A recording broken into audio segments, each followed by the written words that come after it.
ओम नमः शिवाय। शिवजी सदा सहाय। ओम नमः शिवाय। गुरुजी सदा सहाय।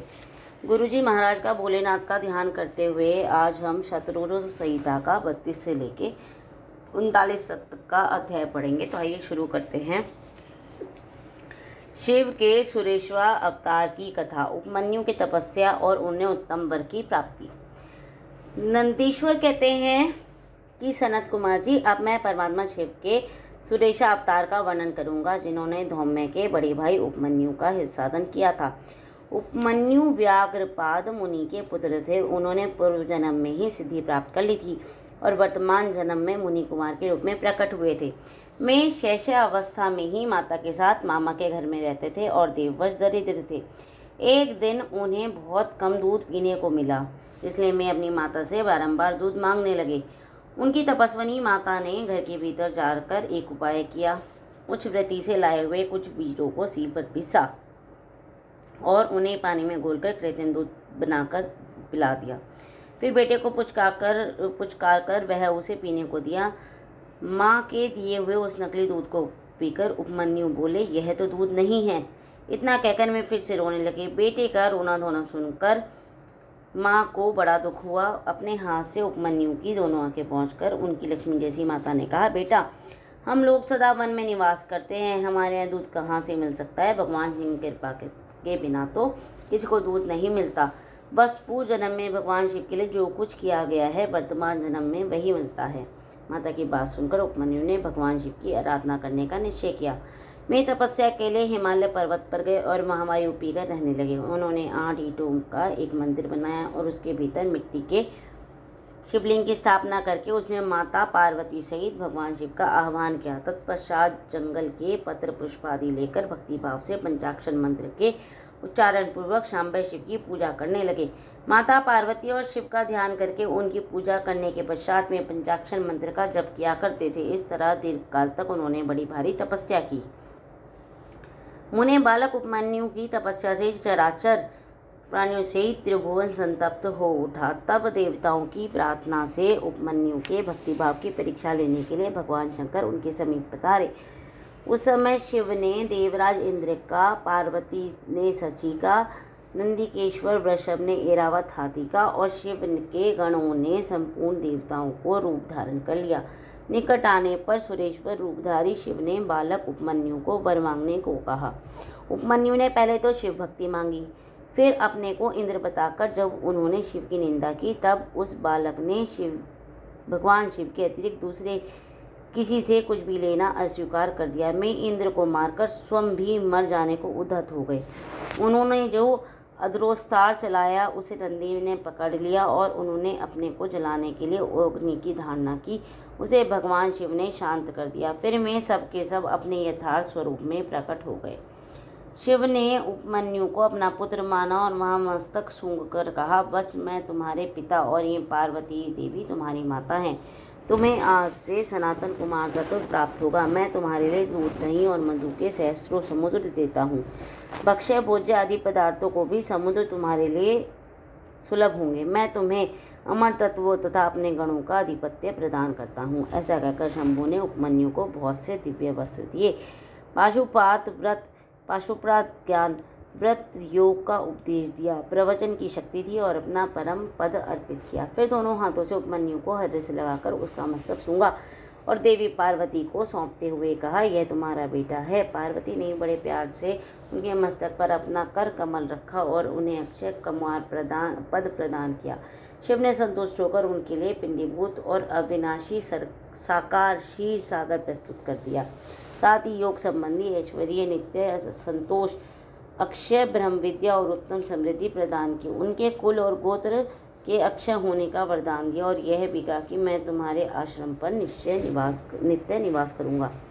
इतना कहकर भगवान शिव अंतर ध्यान हो गए। उपमन्यु वर पाकर प्रसन्नतापूर्वक घर आए। उन्होंने माता को सब बातें बताई। सुनकर माता को बड़ा हर्ष हुआ। उपमन्यु सबके पूजनीय और अधिक सुखी हो गए। तात इस प्रकार मैंने तुमसे परमेश्वर शिव के सुरेशा अवतार का वर्णन किया है। यह अवतार सत्पुरुषों को सदा ही सुख देने वाला है। सुरेशा अवतार की कथा पाप को दूर करने वाली और संपूर्ण मनवांछित फलों को देने वाली है। जो इसे भक्तिपूर्वक सुनता है, सुनाता है, वह संपूर्ण सुखों का उपभोग कर अंत में शिव को प्राप्त हो जाता है। इस प्रकार 32वां अध्याय समाप्त। शिव के किरता अवतार के प्रसंग में श्री कृष्ण द्वारा दैत्य वन में दुर्वासा के शाप से पांडवों की रक्षा। व्यास जी का अर्जुन को शक्र विद्या और पार्थिव पूजन की विधि बताकर तप के लिए सम्मति देना। अर्जुन का इंद्रकील पर्वत पर तप, इंद्र का आगमन और अर्जुन को वरदान। अर्जुन का शिव के उपदेश से पुनः तप में प्रवृत्त होना। तदंतर पार्वती जी के विवाह प्रसंग में हुए जटिल नर्तक और द्विज अवतारों की फिर अश्वत्थामा अवतार की बात कहकर नंदीश्वर जी आगे कहते हैं, बुद्धिमान सनत कुमार जी, अब तुम पिनाकधारी भगवान शिव के किरात अवतार का वर्णन सुनो। उस अवतार में उन्होंने मूग नामक दैत्य का वध किया और प्रसन्न होकर अर्जुन को वर प्रदान किया था।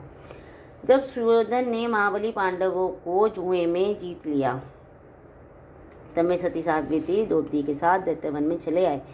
वहीं में पांडव सूर्य द्वारा दी हुई बटलोई का आश्रय ले सुखपूर्वक अपना समय बिताने लगे। प्रियवर उसी समय सुयोधन ने आदरपूर्वक मुनिवर दुर्वासा को छल करने के लिए प्रयोजन से पांडवों के निकट जाने को प्रेरित किया। तब महर्षि दुर्वासा अपने 10,000 शिष्यों के साथ आनंदपूर्वक वहां गए और पांडवों के मनोअनुकूल भोजन की याचना की। तब उन समय पांडवों ने भी स्वीकार करके दुर्वासा आदि तपस्वी मुनियों को स्नान करने के लिए भेजा। मुनीश्वर इधर अन्ना भाव के कारण समय से पांडव बड़े संकट में पड़ गए और मन ही मन प्राण त्यागने का विचार करने लगे। तब द्रौपदी ने श्री कृष्ण जी का स्मरण किया। वे तत्काल ही वहां आ गए और शाक के पत्ते का भोग लगाकर उन सभी तपस्वियों को तृप्त कर दिया। फिर तो महर्षि दुर्वासा अपने शिष्यों को तप्त हुआ जानकर वहां से चलते बने। इसी प्रकार श्री कृष्ण की कृपा से उस समय पांडव संकट से मुक्त हो गए। तदंतर भगवान श्री कृष्ण ने पांडवों को शिव जी की आराधना करने की सम्मति दी। फिर व्यास जी ने भी आकर उन्हें शंकर जी का समाराधन का आदेश देते हुए कहा, शिव जी संपूर्ण दुखों का विनाश करने वाले हैं। वे भक्ति करने से थोड़े ही समय में प्रसन्न हो जाते हैं, इसलिए सभी लोगों को शंकर जी की सेवा करनी चाहिए। वे महेश्वर प्रसन्न होकर भक्तों की सारी अभिलाषाएं पूर्ण कर देते हैं, यहाँ तक कि वे लोक में सारा भोग और परलोक में मोक्ष में तक में डालते हैं। यह बिल्कुल निश्चित बात है। इसीलिए भक्ति मुक्ति रूपी फल की कामना करने वाले मनुष्यों को सदा शंभु की सेवा करनी चाहिए, क्योंकि भगवान शंकर साक्षात परम पुरुष, दुष्टों के संहारक और सत्पुरुषों के आश्रय स्वरूप हैं। अब अर्जुन पहले दृढ़तापूर्वक शक विद्या का जाप करे, तब इंद्र पहले परीक्षा लेंगे, पीछे संतुष्ट हो जाएंगे। प्रसन्न होने पर वे सर्वदा विघ्नों का नाश करते रहेंगे और फिर शिव जी का श्रेष्ठ मंत्र प्रदान करेंगे। नंदीश्वर कहते हैं, मुने इस प्रकार व्यास जी अर्जुन को बुलाकर उन्हें शकर विद्या का उपदेश देने को उद्यत हुए। तब तीक्ष्ण बुद्धि अर्जुन ने स्नान पूर्वक पूर्व बैठकर उस विद्या को ग्रहण कर लिया। फिर उतार बुद्धि मुनिवर व्यास जी ने अर्जुन को पार्थिव लिंग के पूजन का विधान बताकर उससे कहा, व्यास जी बोले, पार्थ, अब तुम यहाँ से परम रमणीय इंद्रकील पर्वत पर जाओ और वहाँ जाह्नवी के तट पर बैठकर सम्यक रूप से तपस्या करो। वह यह विद्या आदर्श रूप से सदा तुम्हारा हित करती रहेगी। अर्जुन का ऐसा आशीर्वाद लेकर व्यास जी पांडवों से कहने लगे, नरश्रेष्ठों, तुम सब लोग धर्म पर दृढ़ बने रहो, इससे तुम्हारे सर्वदा श्रेष्ठ सिद्धि प्राप्त होगी। इसमें अन्यथा विचार करने की आवश्यकता नहीं है। नंदीकेश्वर जी कहते हैं, मुने इस प्रकार मुनिवर व्यास उन पांडवों को आशीर्वाद दे और शिव जी के चरणाकमलों का स्मरण करके तुरंत ही अंदर ध्यान हो गए। उधर शिव मंत्र की धारणा करने से अर्जुन में भी अनुपम तेज व्याप्त हो गया। मैं उसी समय उद्दीप्त हो उठे। अर्जुन को देखकर सभी पांडवों को निश्चय हो गया कि अवश्य ही हमारी विजय हुई, क्योंकि अर्जुन में विपुल तेज उत्पन्न हो गया था। तब उन्होंने अर्जुन से पूछा, व्यास जी के कथन से ऐसा प्रतीत होता है कि इस कार्य को केवल तुम ही सिद्ध कर सकते हो, यह तुम्हारे सिवा कभी दूसरे के सिवा कभी भी सिद्ध नहीं हुआ।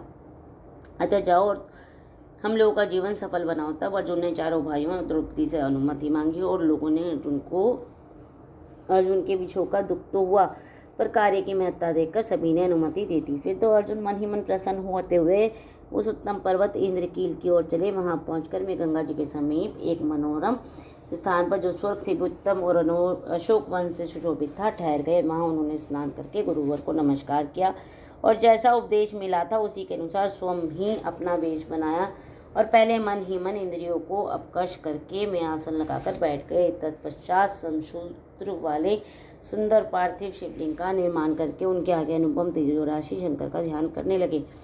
में तीनों समय स्नान करके अनेक प्रकार से बारंबार शिव जी की पूजा करते हुए उपासना में तत्पर हो गए। तब अर्जुन ने शिरोभाग से तेज की ज्वाला निकलने लगी। उसे देखकर इंद्र के गुप्तचर भयभीत हो गए। में सोचने लगे, यह यहाँ कब आ गया। पुनः उन्होंने ऐसा विचार किया कि यह घटना इंद्र को बतला देनी चाहिए। ऐसा सोचकर मैं तत्काल ही इंद्र के समीप गए। गुप्तचरों ने कहा, देवेश वन में एक पुरुष तप कर रहा है, परंतु हमें पता नहीं वह देवता है, ऋषि है, सूर्य है और याग्नि है। उसी के तेज से संतप्त होकर हम आपके सनिकट आए हैं। हमने यहाँ उसका चरित्र भी आपसे निवेदित कर दिया। अब आप जैसा उचित समझे वैसा करें। नंदीश्वर कहते हैं, मुने उन गुप्तचरों के यों कहने पर इंद्र को अपने पुत्र अर्जुन को सारा मनोरथ ज्ञात हो गया। तब मैं पर्वत रक्षकों को विदा करके सोमवार जाने का विचार करने लगे। विप्रवर इंद्र अर्जुन की परीक्षा लेने के लिए व्रत ब्रह्मचारी ब्राह्मण का वेश बनाकर वहां पहुंचे।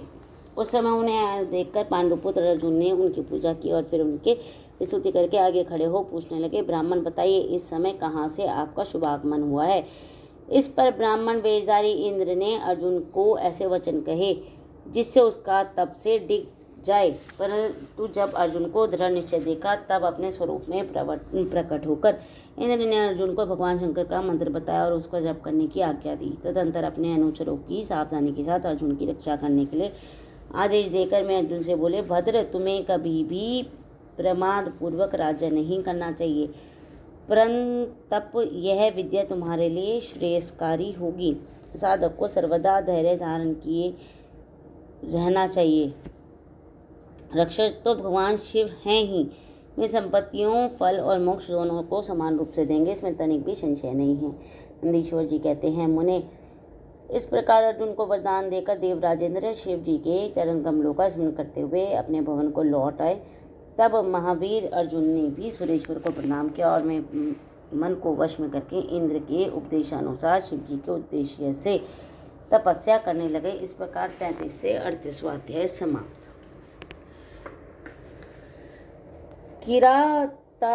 किराता अवतार के प्रसंग में मूग नामक दैत्य का शूकर रूप धारण करके अर्जुन के पास जाना, शिव जी का किरात वेश में प्रकट होना और अर्जुन को किरात वेशधारी शिव द्वारा उस दैत्य का वध। नंदीश्वर जी कहते हैं, मुने, तदंतर अर्जुन व्यास जी का उपदेशानुसार विधि पूर्वक स्नान और न्यास करके अपने परम भक्ति के साथ शिव जी का ध्यान करने लगे। उस समय में एक शेष मुनि की भांति एक ही पैर के बल पर खड़े हो सूर्य की ओर एकाग्र दृष्टि से खड़े खड़े मंत्र जप कर रहे थे। इस प्रकार में परम प्रेम पूर्वक मन ही मन शिव जी का स्मरण करके शंभु के सर्वोच्च पंचाक्षर मंत्र का जप करते हुए घोर तप करने लगे। उस तपस्या का ऐसा उत्कृष्ट तेज प्रकट हुआ जिससे देवगण विस्मित हो गए।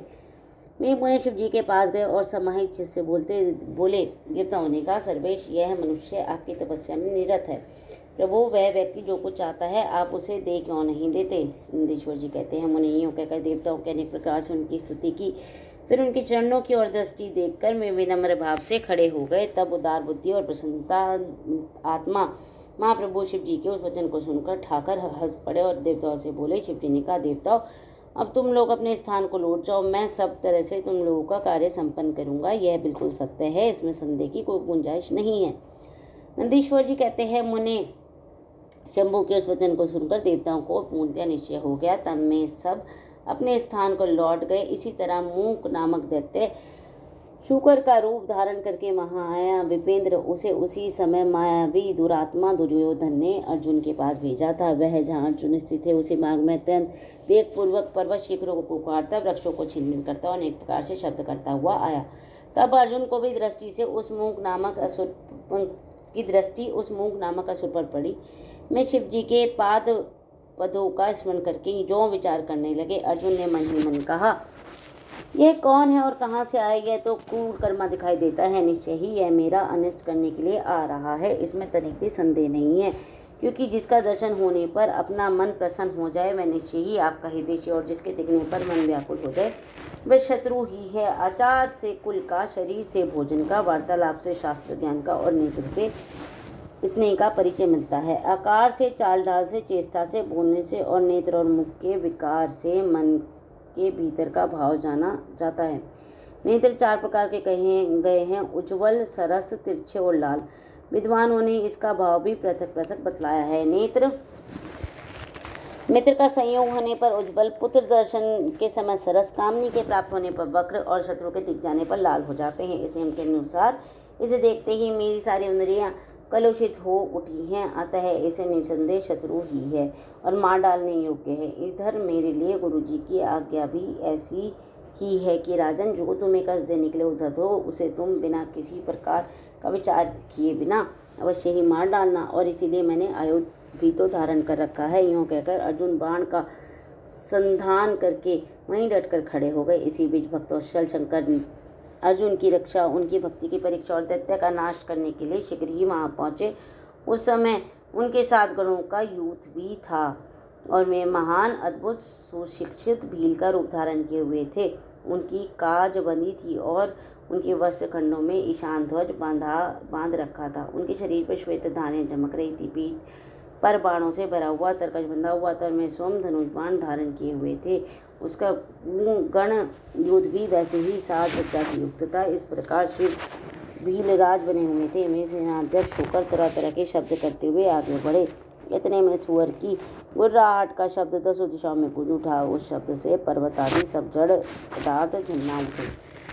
तब उस वनेचन के शब्द से घबराकर अर्जुन सोचने लगे, अहो, क्या ये भगवान शिव तो नहीं हैं जो यहाँ शंभु शुभ करने के लिए बता रहे हैं, क्योंकि मैंने पहले ही ऐसा सुन रखा है। पुनः श्री कृष्ण और व्यास जी ने भी ऐसा बार बार कहा है तथा देवताओं ने भी बारंबार स्मरण करके ऐसी ही घोषणा की कि शिव जी कल्याणकारी और सुखदाता है। में मुक्ति प्रदान करने के कारण मुक्तिदाता कहे जाते हैं।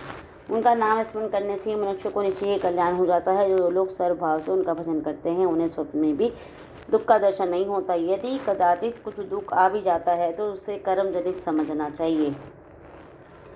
सो भी बहुत ही आकांक्षा होने पर भी थोड़ा होता है, अथवा उसे विशेष रूप से प्रारब्ध का दोष ही मानना चाहिए। अथवा कभी कभी भगवान शंकर अपनी इच्छा से थोड़ा सा अधिक दुख भुगताकर उसे निसंदेह उससे दूर कर देते हैं। विष को अमृत और अमृत को विष बना देते हैं। यूँ जैसी इनकी इच्छा होती है वैसा ही करते हैं। भला उस समर्थ को कौन मान सकता है।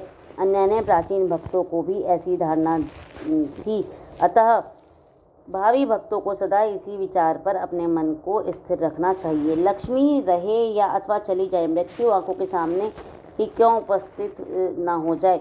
लोग निंदा करें अथवा प्रशंसा, परंतु शिव भक्ति से दुखों का विनाश होता ही है। शिव अपने भक्तों को, चाहे वे पापी हों पुण्यात्मा हों, सदा सुख देते हैं। यदि कभी में परीक्षा के लिए भक्त को कष्ट में डाल देते हैं तो अंत में दयालु स्वभाव होने के कारण में ही उसके सुखदाता भी होते हैं। फिर तो वह भक्त उसी प्रकार निर्मल हो जाता है जैसे आग में तपाया हुआ सोना शुद्ध हो जाता है। इसी तरह की बातें मैंने पहले भी मुनियों के मुख से सुन रखी है, अतः मैं शिव जी के भजन करके उसी से उत्तम सुख प्राप्त करूंगा। अर्जुन यह विचार कर ही रहे थे, तब तक बाण का लक्ष्य भुक्त उस सुअर वहां पहुंचा। उधर शिव जी भी उस सुअर के पीछे लगे हुए दिख पड़े। उस समय उन दोनों के मध्य में एक शुकर अद्भुत शिखर सा दिख रहा था। उनकी बड़ी महिमा भी कही गई है। तब भक्तवत्सल भगवान शंकर अर्जुन की रक्षा के लिए बड़े वेग से आगे बढ़े। इसी समय उन दोनों ने शुकर पर बाण चलाया। शिव जी का बाण का लक्ष्य उसका पुंज भाग था और अर्जुन ने उसके मुख को अपना निशाना बना लिया। शिव जी का बाण उसके पुंज भाग में प्रवेश करके मुख के रास्ते निकल गया और शीघ्र ही वह भूमि में विलीन हो गया तथा अर्जुन का बाण उसके पिछले भाग से निकलकर बगल में ही गिर पड़ा। तब वह शुकर रूपधारी दैत्य उसी क्षण मरकर भूतल पर गिर पड़ा। उस समय देवताओं को महान हर्ष प्राप्त हुआ।